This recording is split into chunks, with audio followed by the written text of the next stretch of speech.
Mark Feidelman, veteran CMO, growth strategist, keynote speaker focused on AI, agentic systems, blockchain, and tokenization. He's a leader in the space in so many ways. He's led marketing and revenue initiatives for innovative technology companies across AI, SaaS, Web3, e-commerce. He's known for translating complex technology shifts into practical growth strategies executives and marketers can act on. He's recognized by Forbes among the most influential CMOs in crypto. And as I saw it, he's in the top 25 CMOs in crypto. He regularly speaks on how AI is reshaping marketing, customer acquisition, and business transformation. So I'm excited because this is something I'm passionate about as well. And our audience, many of our audience members are entrepreneurs also leveraging AI to scale better and faster as well. So Mark, yes, indeed. So you've been on this journey for a long time. Prior to this call, and we mentioned this before, I had a call with a conversation with Grok. I use AI as an advisor, go back and forth, and it's got a lot of data on you, 100,000 tweets. It was able to pull on, and it gave me more information about you than I could ever imagine, right? Just Right. to I'm where to sure. like lead this conversation and so forth. What brought you into the world of technology, into entrepreneurship? What brought you into this world? It's a great question. I've always been drawn to entrepreneurial people. I've been drawn to new technologies.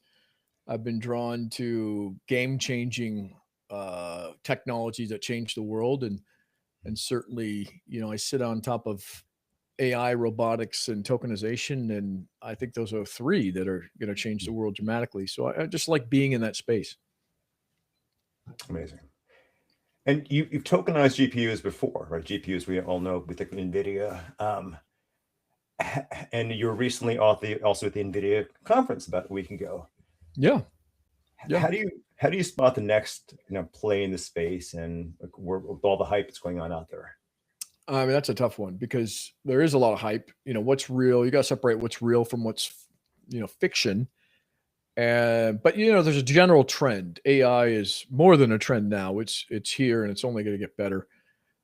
And then you look at robotics, and it's very early for robotics, but I'm pretty sure within 5 years you will have humanoid robotics that are helping humans with all sorts of things and replacing a lot of jobs, only to give us better jobs, is my prediction. And then with tokenization, all sorts of recent announcements saying that, especially from the Treasury Secretary, that most financial transactions will be on chain in 2 years, is what he said. So, it's government, maybe 4 years. But the point is, directionally, that's true. So these are all game-changing technologies that most people listening to this, if not all, should be on top of. How do you define tokenization? So people out there use crypto, think of Yeah. blockchain. They might think of different tokens out there. What is Yeah. tokenization So for our audience?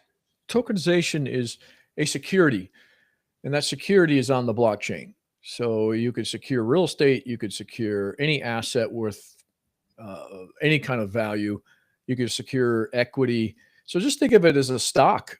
We trade stocks on the stock market. This is just we're trading tokens, securitized tokens on the blockchain. It's the same thing. Yeah, and you can tokenize real estate transactions. You can tokenize everything out there, and there's a lot more Anything of integrity. value. Yeah. But Got it's a it. true security and acts like security. It's not like crypto where you could just trade it anywhere and everywhere. Yeah, there are some limitations to it. So how does one tokenize GPUs? I'm sure that was a topic at the recent NVIDIA conference you're at. And I'm also curious, were there any robots there too, at the Yeah, conference? the robots, I was a little disappointed in the robots. I thought there could have been more. There were some, they weren't great. I think the best one for me was the dog, the bigger dog one, not the smaller ones that putt around. But the bigger dog one was pretty intelligent, actually, kind of a surveillance dog walking around. It was able to avoid people and navigate that very heavy traffic that was there. Um, so, what was the front end of that question? I was so caught up in the robots.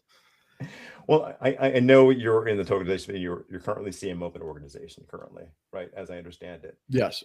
And like, how does one? I guess I'm curious too. Like, what was it like the big takeaway or the most inspiring thing you saw at the NVIDIA conference that really grabbed at you when you were there? I mean, just the pure dedication to the space. NVIDIA's launched what's called NemoClaw. They've launched quite a few verticals within AI to help bring them to fruition. For instance, AI driving, robotics, general purpose AI, OpenClaw. They've got a whole initiative around OpenClaw. So appliances, Yeah. you've got factory robots. So they're verticalizing, not just providing the chips that produce compute that power these things, but they're really getting specific in their hardware as to how they're going to help bring all of these to fruition. That surprised me. Incredible. And would you see Jensen's presentation? I'm sure he keynoted or ended it Yeah, as everyone well. should watch it. Yeah. Yeah. I gotta check it And I out. talk a lot about it on my Instagram and TikTok channels if you want it broken down. But everyone should go see the keynote. It's very important. Awesome. We'll make sure we have links to that with Yeah. on the podcast, rulesforsuccess.com. Wow, incredible. And so what got you onto this journey with tokenization, and how did you become a leader in that space?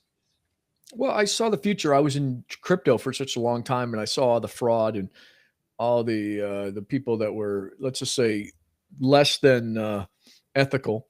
And I said, this is going to change. Especially after the big debacle with I forgot his name, but all of that caused a change in me, and I know a change in a lot of other people, that this can't just be, people running around claiming they've got the next greatest token without any kind of checks or balances or any kind of vetting.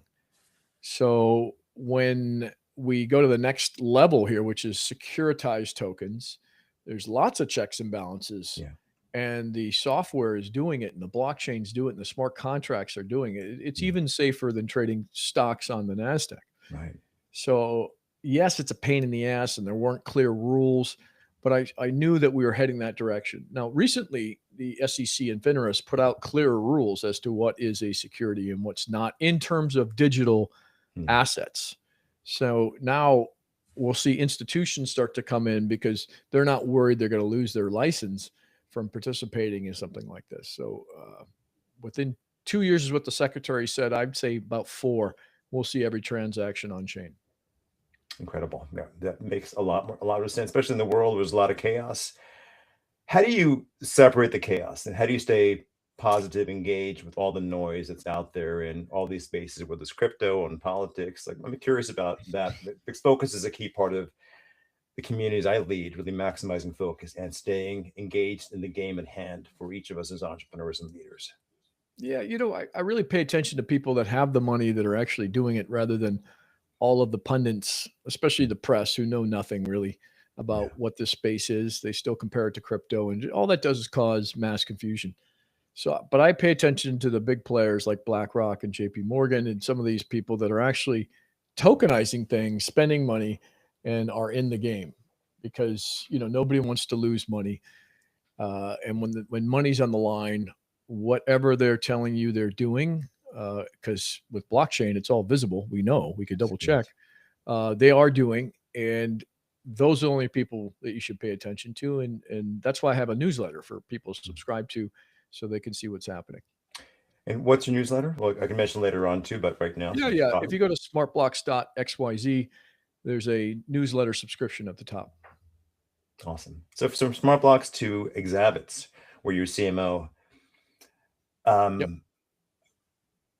you all in AI agents and like really owning GPUs? Owning GPUs? Mhm. I look at agents as an extension of, so you have GPUs that produce compute, and that compute drives these agents, and then tokens ultimately. Tokens, this is not the same as tokenization. It's not the same as crypto tokens. These are AI tokens, not to confuse your audience, but these tokens predict a lot of different things to produce the AI outputs that you see. And without getting way too technical, I see agents is that kind of that next step from LLMs that we're all using, ChatGPT, Claude. Now you have agents acting on your behalf. especially when we talk about Clawbot and Nemo Claw. Yeah. Yeah. It's OpenClaw, sorry. OpenClaw, yeah. Those agents will dominate the narrative for the next year or two. And it's because they're going to be working on our behalf and doing things on our behalf and make all of our lives a lot easier. Everyone should be learning how to do it. Absolutely. Absolutely. You should absolutely be playing with agents, talking to agents. It could save your time. As I understand it, talking to Grok earlier, you start your day with Perplexity, or you talk to a Perplexity agent, or you have recently, where you leverage it as a human assistant to like help you strategize your day and map out your top activities. Is that accurate? Yeah. I take it a step further. I don't know how recent that activity was, but yeah, I will start my day out by it gives me a list of things I should be paying attention to. It'll produce content for me to post if I want to do that. It'll remind me of things. It's getting better and better. But yeah, that's essentially what it does. I often invite people to get like a chief of staff or kind of like a like an executive officer kind of run things. Now AI has the ability to be that as an executive assistant. Do you have a team of people who you work with, or are you simply leveraging as much AI as possible, agents and conversations to kind of strategize, map out your day, and to manage conversations? For me, I don't know about you, but stress points often happen between who am I speaking to, where is this going, managing those things, managing meetings, right, and then having an executive assistant has helped me, right, and helps so many of members of our community toward like really maximizing the day. So how do you leverage AI around that? Or is that your executive assistant leveraging Perplexity or these AI tools this way, agents this way? Yeah, I mean, I do that for Exhibits, which is now going to be called Exascale as we go public. What I do, and I have to be careful what I say because we're pre-IPO, but what I do is I have a team, and then I do have AI agents that help me complete tasks relevant to marketing in the organization. Yeah. And to me, it's a huge game changer. We don't need as much staff, and it's more accurate, works 24/7 and works around the clock, and is constantly updating dashboards for us. And it's getting better too as it progresses. Oh yeah, as you train it. I mean, you tell it what you like, what you don't like. Absolutely. Yeah, yeah. And the world's changing. There's so much layoffs happening actively, different organizations who understand these tools, are playing with these tools, and I love it. I do, and it's scary too. So people have to consistently, continuously, up their game, learning these tools. And on our last call we had a few days ago, we talked about biohacking. So I'm going to cover the whole gamut here because I'm passionate about this topic too. I have been for. We're going all over. Yeah, I love it. I love it. I just whatever comes to mind, I'll engage as it adds value. And of course, where focus goes, energy flows. So that's kind of a thought here. I was diagnosed with a heart condition 30 years ago. I no longer have it. And a lot of it was just biohacking, making choices each day, making better choices each day, tracking things, measuring things. You're passionate about that. You're very passionate about having a biohacking edge, right, in your life. And you just had a recent birthday. We won't talk about that, but you look exceptionally young and healthy. It probably looks 20 years younger than your actual age. What got you on this journey of like health and like really maximizing human potential, especially in this age of AI and noise, where it's so even more critical than ever before to maintain our own personal agency? I mean, great question. So I was obese as a child, and it was so traumatizing. I used to count the number of times I was called fat during the day. If it was less than 5, I was having a good day. So that is I still have PTSD from it, but it could be easily be solved, but I purposely don't, so that I could stay, use that neurosis as sort of a Red Bull motivational tape that keeps playing in my head to, do the best I can to stay in shape and stay as young as I can. So that's where it comes from. It's one of the only things I haven't tackled as an adult, because we all have our traumas and we Yeah. all have our growing up to do. But that's one I've kind of left alone on purpose because I don't see a reason to, Yeah. shut it down. It wires you to get better each day, right? And to kind of embrace And the to look pain. for things, to improve your life and improve the way you look and your health and all that. Yeah. Yeah. Would you be open to sharing some of the things you do? As you mentioned some of that in our last Of course. conversation. Yeah. I talk about this a lot on Instagram amongst the AI stuff. So your podcast is mirroring what I do on Instagram. So I appreciate that. Yeah. So I like to do peptides, and I'm sure a lot of people have heard of it, right? What I like about peptides, it's not some drug. It's just activating, it's amino acids that activate things that maybe haven't been activated in 20, 30 years. It kind of brings you back, resets your hormone levels and all the things that are in charge of healing and promoting promoting skin Healing. right? Healing, but also collagen. That's the word I'm looking for. Collagen. And so a lot of these are proven, like scientifically proven. I look for peer-reviewed research, and if it's peer-reviewed, I'll actually do it. Now I know peer-reviewed can be skewed a little bit, but the way that they're doing this is it truly is an independent bodies that are replicating the results of people using these peptides. So that's good enough for me. Now, is it a miracle drug? No, I'd say it gives you a 20% improvement in your skin with GHK-Cu, which is a peptide. Almost for me appeared immediately. It was almost immediate. You could just see it. It also helps with hair loss. Yeah. So this is kind of the foundation of what I'm doing to stay, you're not stopping aging, but you're slowing it down. NAD is another peptide that, kills off zombie cells that are growing inside of you, all of us. And as we age, to get more and more. And there's a bunch of peptides that are like that. Also, if you're a man, you should get your testosterone tested. Yeah. If you're below 500, you probably should be on TRT therapy. That would be a must.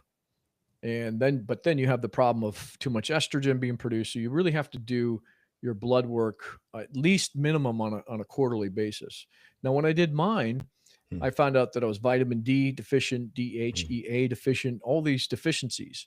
Now, peptides aren't going to help with that, but supplements will. I'm not a big believer in supplements, to be honest with you. They never worked for me, but this is very specific and measurable. So I started taking the supplements that I should be taking, and it's improving those levels. So that's a little snapshot of what I do. And check out Mark's Instagram for more on that. It's something I'm passionate about. I've spoken to my doctor about. I've done my blood work recently. My wife's endocrinologist, and always looking for the edge, right? Especially what did the results show you? It said my testosterone levels were great. I take a lot of supplements. Take a lot of cod liver oil, D3, a lot of supplements I take. Collagen, I take creatine, and so much everything I had was normal. Honestly, it was very, very, very normal. Great. And love it. Yeah, and I take acetyl L-carnitine. It's one of my favorite supplements I take. I take a lot of supplements I take, but and as I've gotten older, in my 50s now, just the ability to focus, stay engaged, can be a little challenging, right? And sometimes taking the edge is very useful. Before this call, I did a cold plunge just to get sharpened my prefrontal cortex, as an example. So I'm always learning, and I'm always modeling people, and even I get the opportunity of interviewing great people like yourself who are doing unique things, and I'll test things out. A lot of reason why I released my heart condition, cardiomyopathy, is I just modeled people who had figured that out, and I read the books on reversing heart disease, and it worked. 20, 30 years later. It's a great thing about the compound effect, right? 1% progress. You make little small choices each day over time matter. Now, with that said, we're not physicians, right? Talk to your physician about this, and it's good to measure and know your numbers. It's really vital. And it's often good to also be in a location as you try these things where you have access to medical support or nurses, things of that sort. These things, as Mark said, some of these things are accessible, right? So that's very inspiring. And you, by the way, you look fantastic. You look 20 years younger than your age. And happy Oh, I birthday to you. appreciate that. Yeah. Well, it works. That's the point. It Yeah. works. But the thing is, you can't just take these things and you're going to get magically transformed. You really do need to lift heavy weights. You Yeah. need to keep that weight down. If you need a GLP-1, I'd recommend tirzepatide or Retta. Those are two very powerful things that absolutely work.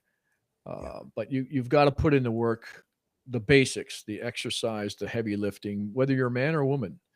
I know a lot of Yeah. women don't think heavy lifting is they're going to get big and they're going to look masculine. They don't. They don't. Yeah. The only ones that do are the ones taking steroids. You're not going to take steroids. You're going to do a peptide regimen alongside of it, and I promise you, you'll age slower and you'll look a lot better. Amazing. And you can leverage AI to your power, ask conversations. There are biofeedback systems do. that exist. I Right? do. I mean, I run my blood work through it, and it'll tell me what I'm doing right or wrong, and I compare it to what the doctor says. And if AI is usually better because you could keep asking it questions. You don't have to bug Mm. the physician or whoever it is that took the blood work. You just have ChatGPT in research mode tell you everything you need to know, and then more than you want to know. Believe me. Mm. Yeah. And you can go back and forth and talk to your doctor too and have conversations. I've done that too with my heart condition, go back and forth. And I've taught him things over the years, based on just being a guinea pig, right? Being Yeah. in a laboratory.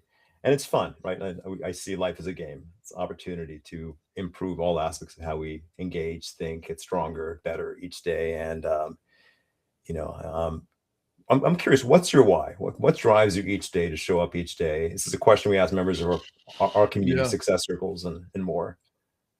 Yeah. So, my why is kind of a love of ultimately, if you boil it down, it's a love of humanity and of family, and do whatever I can, first of all, to support them. Mm. And second of all, to work on things that make humanity better. And one could argue Mm. that AI is going to make it worse. And I've written a book that's going to go out in the next 90 days that does talk about that. We are going to see a lot of job loss, a lot of pain, but then coming out of that, we're going to see such amazing transformations for humans that virtually, I'd Yeah. say if you could live another 10 years, you might be able to set the day that you die, if you really wanted to, just because Yeah. of all the things that are happening. I don't know. There's a great story out there, and this has been Mm. verified true, where a man's dog got cancer and he's only given 3 months to live. And then he went and got the cancer biopsied from the dog, Mm. ran that through Grok and ChatGPT, and came up with a vaccine. He Mm. goes to a manufacturer, gets that vaccine made, gives it to the dog, and it shrunk the tumor by 90%. That is just the beginning of what's going to happen here with AI. Imagine this mapping. You have your body mapped, and everything is under the AI knows your whole body and knows everything about it. And then anything that pops up, first of all, you're monitored, so you're going to see it early. Anything that pops up, you'll be able to get out of there Yeah. as quick as the man did with his dog. I mean, that's just phenomenal. What's going to It is. happen? One of my best friends in the world, he attended Abundance 360, Peter Diamandis, a week ago in California. And the reason why he attended is because he got a book, Life Force, and went through kind of that protocol, paid quite a bit to get his blood checked. And it told him that he had stage 3 pancreatic cancer. And because he found out early and he was able to work with institutions and go to Memorial Sloan and all the things here in New York and follow different protocols, he has a significantly better chance of survival than most other people.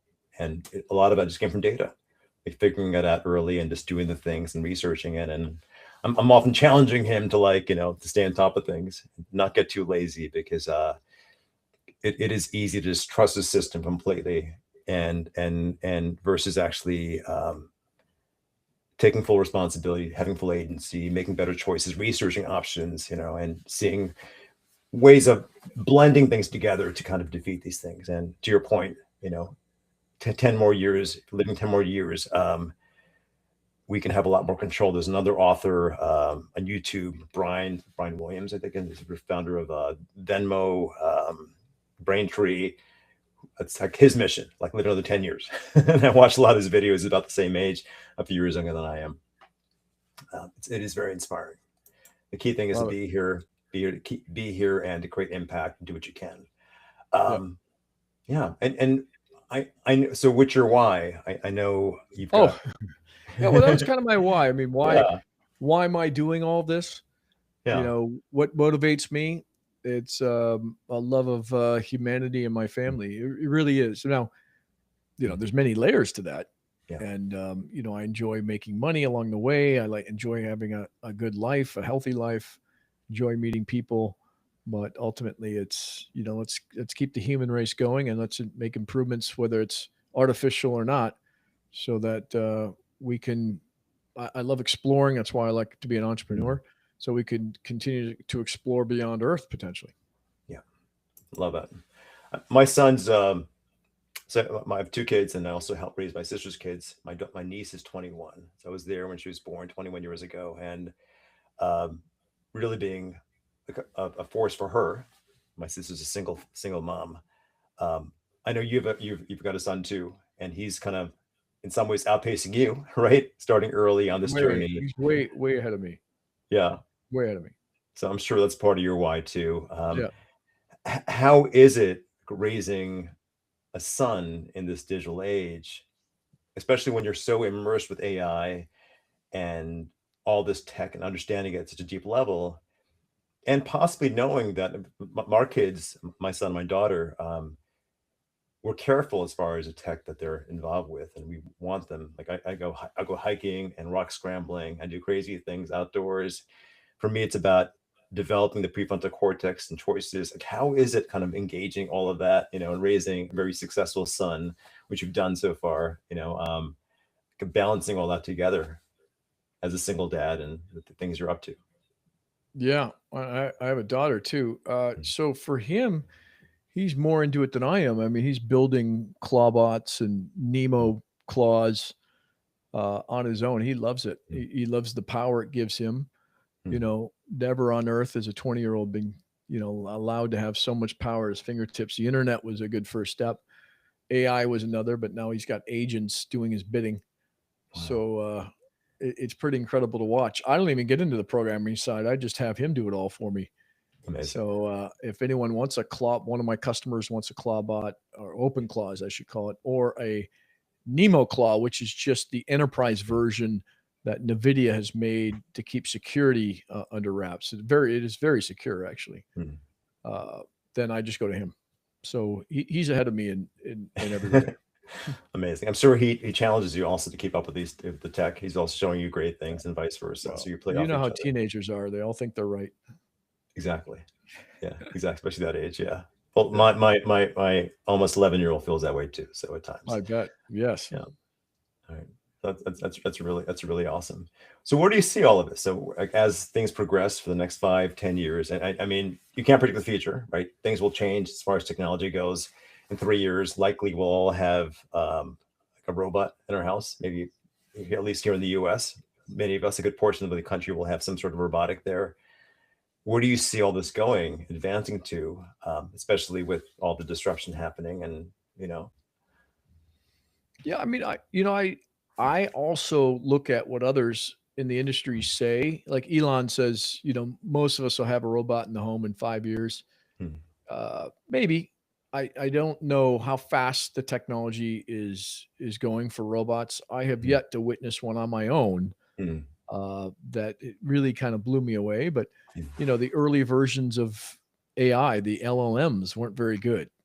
Right. And how long has it taken to get them to be very, very good? Only a couple of years. Right. Now, robots are not infinitely, but much more complex because we're dealing with physical AI, not just digital AI. So physical AI just takes longer. So I'd say, you know, 5 to 10 years, most of us will want some sort of humanoid robot in the house. Whether we can afford it or not is another thing. But just because you know, anything and everything that you want it to do, it can do. And then if you want to homeschool your kids, you're going to have this professor of everything in your house, and most predict by then there'll be AGI. So um, if you don't know what AGI, that's artificial general intelligence. So we're talking about AI that's smarter than any human on earth and is able to make simple connections to create new things. And then in 10, 15 years, we're talking about ASI, which is artificial superintelligence. And then I don't know, who knows what's going to happen at that point. I mean, I think the people who created these things or creating these things are the geeks of yesterday. I grew up, I grew up with Star Trek, Yeah. right? As a kid, Next Generation, Deep Space Nine, like all those series, and it's fun seeing this because it's, I do believe at some point in the future, we'll have our own data, character in our house being there. I'm a big believer in staying in your zone of genius. We all have our own zone that we're fueled in, and finding ways to outsource, leverage the rest. For me, it's been virtual assistants around the world. And now it's like agents, like training agents to do these things. And the next level beyond this, as you mentioned, could be robots in 5-10 years. So it's very exciting. I'm sure where you're living, right? And the conferences you get invited to as a leader, you get to see these things often. You get to see the top tech and see it evolve very quickly, I imagine. Yes, we do. We see it a lot, and then it's interesting to see new things coming out of the blue that we had never seen, that are just pivot everybody in a different direction, like OpenClaw, which was only created in 2 weeks. Right. So you can imagine what other things are being created we don't even know about. They're going to be game changing. It's going to be really interesting for the next year or two. If I were listening at this point, I would get on top of AI as much as you can, because the new roles are going to be orchestrators, human orchestrators, because we won't trust the AI at least for another 3 to 5 years. Yeah. So whatever you do, even if you're a plumber or carpenter, you want to stay on top of it, because I could tell you, once the robots come, they're going to be working 24/7 without pay. Exactly. I have a client of mine. She, her husband has a window cleaning business in Canada. They're hiring robots, or building robots to do that, right? And it's safer in a lot of ways, because you're not going to have anyone falling off, or if the robot falls off, that's okay. 20 grand, Right, and you're not paying them, so why would you hire Right. a robot? The world's changing very, very, very quickly. Mhm. I grew up, when I came out of college, the internet became like a big thing around that time, right? Like, Yeah. and I'm sure you had experience too. Now your son's born in that age, right? Now AI is their children being born to AI, making choices, figuring things out faster than ever, building technology that learns on itself. And I have relatives who refused to embrace the internet, and they got disrupted very quickly. Yeah, absolutely. Yeah. What do they say now? Do they still not use the internet? They had me go to their house to set up networks. This is back 30 years ago. I'd spend the night at their house to be able to set up, wire the whole house, and plug their printer in, and things of that sort. They retired, honestly. They took as early retirement as possible, because it was so difficult for them to keep up with the changes that were happening. And a lot of my classmates who I went to college with, studying computer engineering, they became their bosses. So people 30 years younger than them kind of being their managers. And even those people, a lot of them haven't kept up. They just got a little lazy at times. And what does it mean to keep up, right? So I have my own version of that. And we do a challenge called 3-Day AI that we teach every month. And like everything I learn, I teach, right? So I have my method to that. But what is the average CEO executive, an organization, what can they do to avoid being disrupted? Well, first of all, I would learn how to become an expert at AI. Start with the LLMs, then start working with agents. So at least you have a basic understanding of it, and then start applying simple concepts to whatever business that you're in. So you're staying on top of it. You're learning from other people, join some forums and groups, ask a lot of questions. You really do need to educate yourself. There is no college class for this. There might be a few training people out there, but as soon as they start training you, it's outdated because things Yeah. are changing so fast. So really, you have to put in the effort and the time. I live by the concept of always be learning, and Yeah. that would be my advice to you. And then you're actually ahead of it. So when the time comes for AI to replace your job, or maybe some of the people that report into your job, you know how to run the AI. You're very familiar with it. You've done it before. You've got a conceptual framework of how to do it. My son built a CMO office for me Mm, using NemoClaw. mm. So that is running a lot of the marketing for what we're doing in smart blocks and exhibits and in other companies. So would it be helpful to hire people like your son's age Oh to yeah, if they right know before what they're this? doing. I Yeah. mean, only hire people that have done it before. Make sure that they've installed it and run it, and you can see a working example. Like Make sure when that people come to us, I just mm, I turn them over to Cole on the technical side, and he just runs the demo for 'em, and it's mind blowing. it is, yeah. So find somebody who is sees these things happening, who's immersed in it, who's willing to Yeah. challenge himself and notice what happens. It's great. There are people smarter than ourselves, especially who are immersed in this work, who can help you. And I find being in that company makes a big difference. Um, awesome. I'm curious. What are some of the rituals that you embrace each day to stay completely engaged in your day, morning, evening, outside of the work what you mentioned before, the peptides and some of the supplements you Yeah. take? What are some things you do to stay completely engaged, focused on building success? I mean, I always have, a quarterly list of goals that I want to get Mm, done, and then a daily task sheet. But more and more, AI is kind of telling me, what I should be focused on based on my goals and all of the emails that come in. It doesn't monitor the social networks yet. I'm mm, going to work on hooking all that up, mm. but just give me that overall picture of what to focus on a daily, weekly, monthly, quarterly basis is being turned more and more over to AI. In terms of if you're Mm. talking about my health and physical, I think we've covered a Yes. lot of Yeah. those things. Yeah.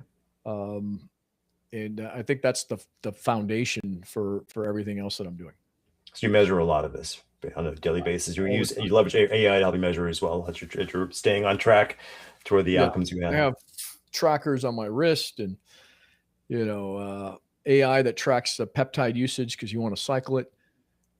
Yeah, everything is tracked, What do you optimized, and it's not hard to do because the AI is doing the heavy lifting. what do you do to disconnect from it all, to get untethered at times? I don't do enough Okay. to Okay. get untethered.